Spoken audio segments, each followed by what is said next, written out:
మావా అరాచకమైన అప్డేట్ తో వచ్చాను. ఫస్ట్ మీరు చేయాల్సిన పని ఏంటంటే లైక్ కొట్టాలి మావ, గట్టిగా కొట్టాలి. మంచి అప్డేట్ దాంతో పాటుగా ఈ రోజు తప్పదు మీకు నా గోష్ట నా నస నా మీరు అనుభవించాల్సిందే, సబ్స్క్రైబ్ చేయాల్సిందే. 5,000 సబ్స్క్రైబర్స్ ఎక్స్పెక్ట్ చేస్తున్నాను. ఈ వీడియోకి సబ్స్క్రైబ్ చేసిన వాళ్ళందరికీ సబ్స్క్రైబ్ వెయిట్ చేస్తా. వెయిట్ ಮಾಡ್ತೀನಿ. కొట్టమ్మా తల్లే. అబ్బా ఎన్ని రోజులు బది నడుచుకోవటమ్మా తల్లే. అబ్బా మామా కొట్టు, అక్క కొట్టు. Just funny, just kidding. Thank you so much. So point ఏంటంటే ఈ వారం ఆల్రెడీ ఒక వీడియో చేశాను, ఎలిమినేషన్ రిలేటెడ్ చేశాను. దాంట్లోనే క్లారిటీ చెప్పా. 90% అని ఒక 10 to 5% డిఫరెంట్ ఛాన్సెస్ ఉన్నాయి అని కూడా క్లియర్గా చెప్పా. అసలు ఏం జరిగింది అంటే ఇది మొత్తానికి కారణం బిగ్ బాస్ తెలుగు చరిత్రలో ఈ సీజన్లో సీజన్ 4 తర్వాత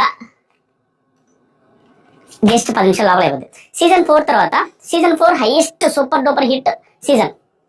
అప్పుడు అభిజిత్ ఉన్నాడు, దాంతో పాటుగా కరోనా సీజన్ ఉండింది. దానివల్ల బీభత్సమైన హిట్ అయింది. పెద్ద పెద్ద సెలబ్రిటీస్ వచ్చారు. సెలబ్రిటీస్ కొంతమంది పెద్దోళ్ళు, కొంతమంది అసలు ఎవరు తెలియని వాళ్ళు కూడా వచ్చారు. అయినా కూడా అది బీభత్సమైన హిట్ అయింది. ఆ సీజన్ తర్వాత బిగ్గెస్ట్ హిట్ మళ్ళీ సీజన్ 7. ఆ సీజన్ 7 తర్వాత టీఆర్పీల పరంగా సోషల్ మీడియాలో హైప్ వచ్చింది. బికాస్ ఆఫ్ శివాజీ గారు, ఆ శోభా గారు, ప్రియా గారు, వీళ్ళ వల్ల కొంచెం హంగామా జరిగింది. సీజన్ 7 సూపర్ హిట్ లాగా మనకు కనిపిస్తుంది. కానీ సీజన్ 7 కంటే కూడా సీజన్ 9కి వచ్చిన టీఆర్పీలు ఎక్కువ. అది మీరు వింటే షాక్ అవుతారు. టీఆర్పీ అంటే టీవీలో చూసే ఆడియన్స్ నెంబర్ చాలా ఎక్కువ, సోషల్ మీడియాలో చూసే నెంబర్ మేబీ తక్కువ ఉండొచ్చు. కానీ టీఆర్పీలు బీభత్సంగా బద్దలైపోయినట్టుగా వస్తున్నాయి. బీభత్సం ఎవ్రీ వీక్ టీఆర్పీ చూస్తే క్లియర్ గా సీజన్ 4 తర్వాత హైయెస్ట్ టీఆర్పీ, సీజన్ 4 తర్వాత highest TRP, weekend weekdays అన్ని అంత టీఆర్పీ వస్తుంది. కాబట్టి అలాంటి టీఆర్పీకి one and only reason family drama.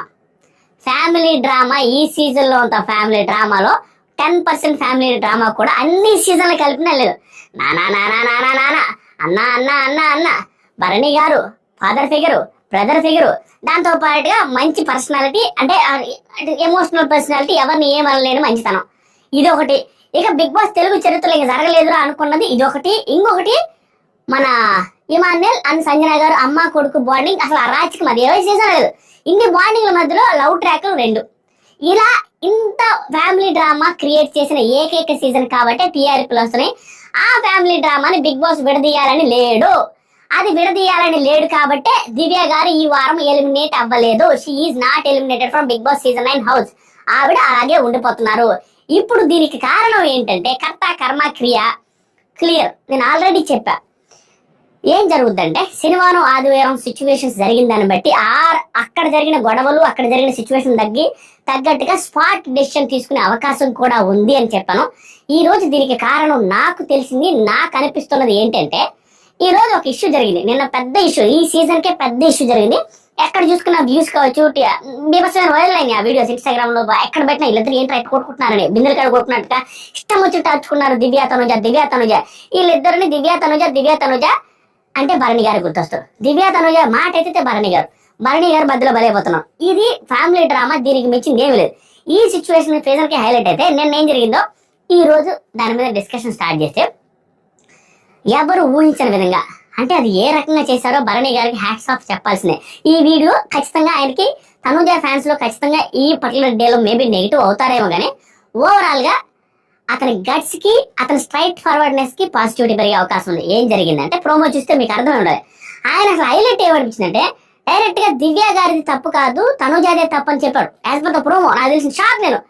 అది కూడా ఎప్పుడు వాళ్ళ కూతురు వచ్చి మీరిద్దరు బాండింగ్ బాగుంది అని చెప్పి దివ్యకు దూరంగా ఉండు, డామినేషన్ ఎక్కువ అవుతుంది అని చెప్పినా కూడా ఆయన దివ్య గారిదే తప్పు లేదు, తనుజ గారిదే తప్పు అన్నట్టుగా చెప్పారు చూసారా. ఇది బిగ్ బాస్ టీమ్ కి ఖచ్చితంగా ఇంకొక డ్రామాకి తెరతీసిందిరా. Family drama is going on infinity లెవెల్లో వెళ్ళిపోతుంది అని క్లారిటీ వచ్చింది కాబట్టి దివ్య గారిని ఎలిమినేట్ చేయలేదు. ఎందుకంటే ఇప్పుడు ఇది అయిపోయిన తర్వాత తనుజ గారికి భరణి గారికి ఏదో ఉంటది, మళ్ళా తనుజ అండ్ భరణి గారికి, తనుజ అండ్ దివ్య గారికి బాగుంటది, అండ్ దివ్య గారు భరణి గారికి క్లోజ్ రిలేషన్షిప్ ఏర్పడుద్ది. ఇవన్నీ ఫ్యామిలీ డ్రామా ఫుల్ గట్టిగా క్రియేట్ అవుద్ది. దీనికోసం ఆవిడని ఎలిమినేషన్ చేయాలి. ఇప్పుడు ఏం జరిగిందిరా ఉండాలంటే ఈ సీజన్ లో హౌస్ లో ఉన్నది 9 మంది. 9 మందిలో ఇంకా ఉండేది 11వ వీక్ అయిపోతే 12, 13, 14, 15 4 వారాలు. లాస్ట్ వారానికి 5 మంది ఉండాలి. ఇప్పుడు 6 మందిని పెట్టే అవకాశం ఉంది. లాస్ట్ వీక్ కి 6 మెంబర్స్ పెట్టి ఈ నెక్స్ట్ వీక్ నుంచి ప్రతి వారం ఒక్కొక్కరిని సేవ్ చేసుకుంటూ వచ్చి ఒక్కొక్కరిని ఎలిమినేట్ చేసుకుంటూ వచ్చి లాస్ట్ వీక్ 6 మందిని పెట్టి ఈసారి టాప్ 6 పెట్టబోతున్నారు. అంత ముందు సీజన్స్ లో కూడా పెట్టారు. టాప్ 6 పెట్టి ఈ వారం నో ఎలిమినేషన్ చేశారు. దెర్ ఈస్ నో ఎలిమినేషన్, ఎవరు ఎలిమినేట్ కాలేదు. లాస్ట్ మూమెంట్ లో హ్యాపీ న్యూస్ చెప్పారు బిగ్ బాస్. దానికి రీజన్స్ భరణి గారే కారణం. భరణి గారు ఏదైతే తనుజ గారు కాకుండా దివ్య గారు వైపు తిరిగారో, భరణి గారి రిలేటెడ్ గా తిరుగుతున్న ఫ్యామిలీ డ్రామా ఏదైతుందో దానికోసమే ఆపారు. దానికోసమే టీఆర్పీలు బద్దలవుతున్నాయని తెలుసు కాబట్టి ఇది కట్ చేయాలని వాళ్ళకి అనిపించలేదు. చాలా ఇంట్రెస్టింగ్ గా జనాలలో ఉంది. కొంతమంది సోషల్ మీడియా వాళ్ళకి కొంచెం నసలాగా అనిపించవచ్చు, కానీ ఫ్యామిలీ ఆడియన్స్ కి భయంకరంగా కనెక్ట్ అయింది. వీళ్ళిద్దరు గొడవలు కావచ్చు, ఆయన మధ్యలో నిలిపోవడం కావచ్చు, ఆయన ఎలా స్టెప్ తీసుకుంటాడని కావచ్చు, చాలా ఇంట్రెస్టింగ్ ఉంది. That is why there is no elimination. ఇది తనూజ గారి ఫ్యాన్స్ కి ఖచ్చితంగా బ్యాడ్ లకే, బ్యాడ్ న్యూసే. But Divya deserves second chance. ఎందుకంటే నేను ఎప్పుడు చెప్పినట్టుగా ఈ సీజన్ లో అందరూ ఉనికిపోతున్నారు, గజ ఉనికిపోతున్నారు తనూజకి. అలా అందరూ ఉనికిపోతున్న తనూజ గారికి తప్పో రైటో ఏదైనా కానీ డైరెక్ట్ గా స్ట్రైట్ ఫార్వర్డ్ గా హార్ష్ అంటే ఇంక నిలబడితే గట్టిగా ఏమవుద్ది ఏంటి వెళ్ళిపోతాం అనేసి అంత కేర్లెస్ గా భయం లేకుండా నిలబడుతున్న దివ్య ఒకటే. ఈ సీజన్ లో అందరికంటే ఎక్కువ భయం లేకుండా ఉన్న కంటెస్టెంట్ దివ్య ఒకటే. ఇలాంటి కంటెస్టెంట్ ఉంటే మనకి మంచి కంటెంట్ వస్తుంది. ఎందుకంటే మిగతా వాళ్ళందరూ భయపడుతున్నప్పుడు భయపడితే ఉంటే ఎట్లా వర్క్ అవుతుంది. కాబట్టి భయపడకుండా మాట్లాడే ఆ పర్సన్ ఉండాలి. ఒక సెకండ్ ఛాన్సెస్ షీ నీడ్ అన్నట్టుగా అనిపించింది.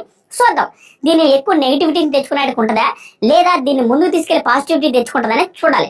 ఎందుకంటే వాళ్ళ ఫ్యామిలీ మెంబర్స్ కూడా వచ్చి తనూజ గారే టాప్ లోనే పెట్టారు కాబట్టి మేబీ కొంచెం సాఫ్ట్ అయ్యి ఏమైనా మాట్లాడతారా, లేదంటే ఈ రైవల్రీ కంటిన్యూ అవుతా వెళ్ళి దివ్య గారి స్ట్రాంగ్ సిచ్యువేషన్ ఆవిడ పొజిషన్ మారిపోద్దా అనే యాంగిల్ కూడా ఉంది.